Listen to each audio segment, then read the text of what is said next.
everyone, Logan here from IGN and Nintendo Voice Chat, and I recently had the chance to play about an hour and a half of Star Fox on Nintendo Switch 2, and I walked out of my preview in disbelief at how excited I was to tell you all about a remake of a game I've already played several times. This new take on the classic Star Fox 64 is not just a simple fresh coat of paint like the 3DS version. Instead, it's shaping up to be a significantly expanded and surprisingly cinematic retelling of the Lylat Wars, thanks to an overhauled, expanded script that's brought to life by some of the strongest voice acting and cutscene direction I've ever seen in a Nintendo game.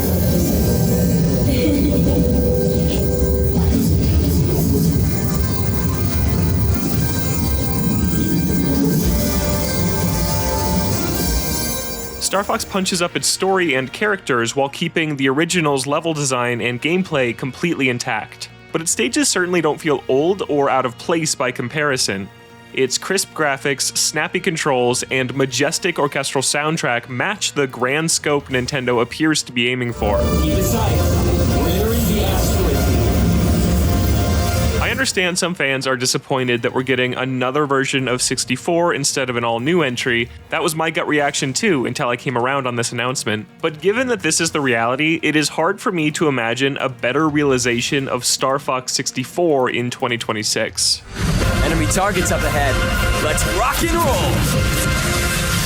All aspects of Star Fox's modern presentation bring it closer to what this series has always felt like. It's Star Wars: A New Hope with animals. Yet series creator Shigeru Miyamoto was inspired by several other science fiction series when developing the original, but Star Fox's parallels with Star Wars have always been the most visible, and this blockbuster take evokes that comparison more than ever. New cutscenes feature Fox, Falco, Peppy, and Slippy gathered around a hologram of General Pepper as they receive their next mission orders, reminiscent of the rebellion plotting their course to destroy the Death Star. Fluttering woodwinds decorate the soundscape as the camera pans down from the Great Fox to the planet that its ragtag band of pilots are heading to.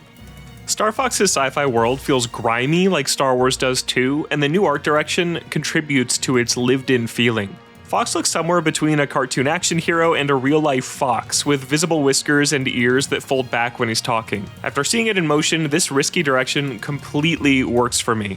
Fox looks a little stinky, and I'm sure he probably is. But don't you think Chewbacca smells pretty ripe, too? We're gonna take the system back from Edros, one planet at a time. The cinematic take does far more for Star Fox than simply reminding me of a galaxy far, far away. I'm a firm believer that just because a video game is quote-unquote more cinematic doesn't automatically make it better. It's how a game leverages that decision that really counts.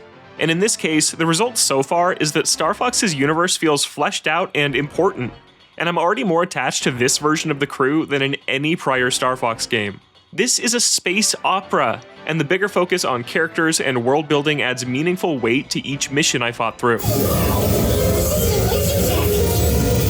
The higher stakes start as early as the opening training mission, which has been significantly reworked. Instead of dryly learning the basics on his own, Fox has joined in a virtual reality combat simulation with his 3 companions, giving me a chance to learn their personalities at the same time as the controls. Slippy is as clumsy as ever, slamming into Fox's R-Wing by mistake, which Peppy made sure to chew him out for. Falco bragged about stealing a couple of Fox's kills, which was the first of many signs to show that they're leaning even harder into their rivalry.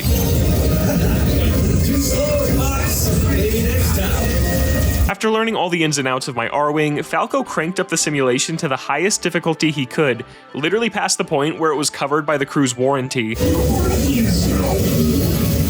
And I was swarmed with bogeys until the whole thing crashed. This was a charming spin on a tutorial, and it rolled straight into my first cutscene where the crew tore off their VR headsets and started chatting. I was immediately impressed by the voice acting and animation. There was a real believability to each of the characters, no doubt helped by lip syncing that matches the English dialogue, which is a real rarity for Nintendo games, along with quality facial animations and eye movements. Unfortunately, the cutscenes do appear to run at a disappointing 30 FPS compared to the perfectly smooth 60 FPS during gameplay. It was jarring to jump between the two. I'll note here that any off-screen footage you're seeing was shot at 1080p 60 FPS using my phone's camera, so it doesn't do full justice to how great the game looks in person, where the resolution is surely much higher than that. Let's see what he has to say for himself. Next, we descended to Corneria, the recreated opening level from the original. The fantastic attention to detail remained on display as warnings like "keep limbs clear" were visible near transforming mechanical parts of the R-Wing, and Falco had painted blue feathered wings on the back of his. The R-Wing feels incredible to control. It smoothly glides around the screen during the on-rail segments, and the control stick reacts to minute adjustments like it's really my flight stick. It also struck me how great it felt to play a home console Star Fox with traditional controls. The only other Star Fox in Nintendo's HD era was chained to an unintuitive control scheme on Wii U. Returning to a standard control scheme brought on a sense of relief, similar to swinging Link's sword with a button press again after the era of waggle and touchscreen experiments. I revisited Star Fox 64 ahead of time to prepare, so I instantly fell into the rhythm of destroying enemies with my laser and bombs while trying to rack up as many hits as I could.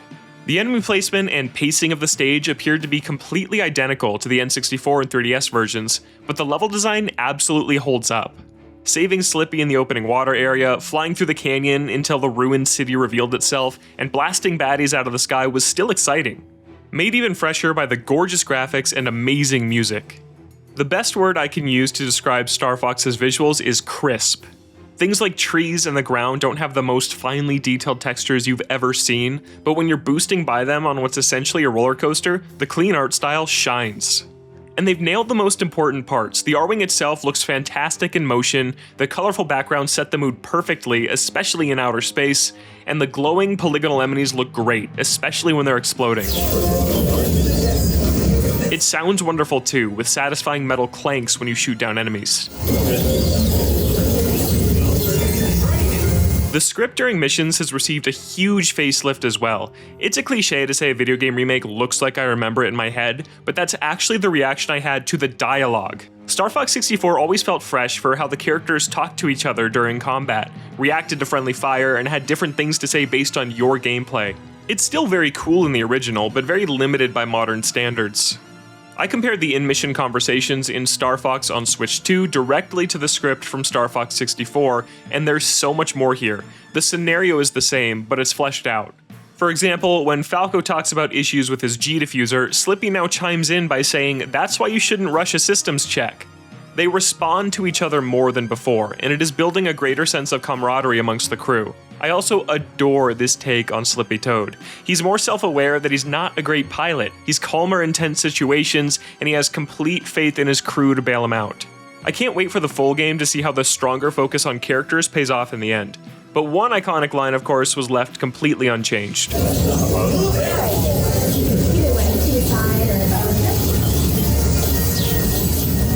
There was an instance of changed dialogue I'm more mixed on though. Longtime Star Fox players know that to reach the secret route on Corneria, you need to successfully kill the bogies on Falco's tail and then fly under all of these archways, which will impress Falco and cause him to take you on an alternate path. This isn't really hinted at whatsoever in the old script, but now Falco explicitly tells you that the archways look like a good obstacle course, directly referencing the secret. It's not a huge deal, and maybe it was overly obtuse before, but it feels a bit less like a special discovery waiting to be found and more like a clearly telegraphed objective.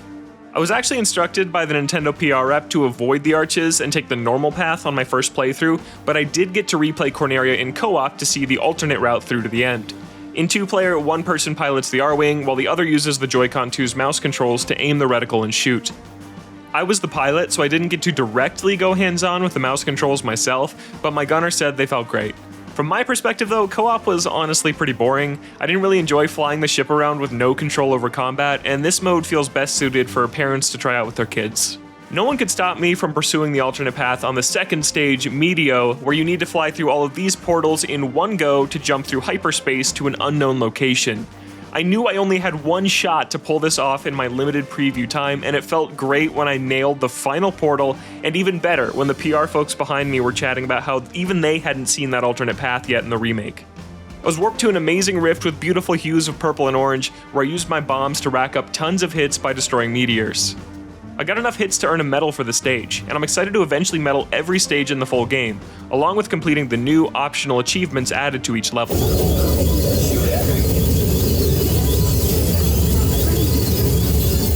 Finally, I got to check out the new 4 vs 4 multiplayer dogfights, and while it was easily the weakest part of my preview, I still think there's potential here for a fun side mode. We tried 2 matches where the objective was to steal cargo from NPC space pirates and deliver it to our ship. It was all about coordinating with your team to decide who would grab the cargo and who would defend them from the enemy team as they transported back to base.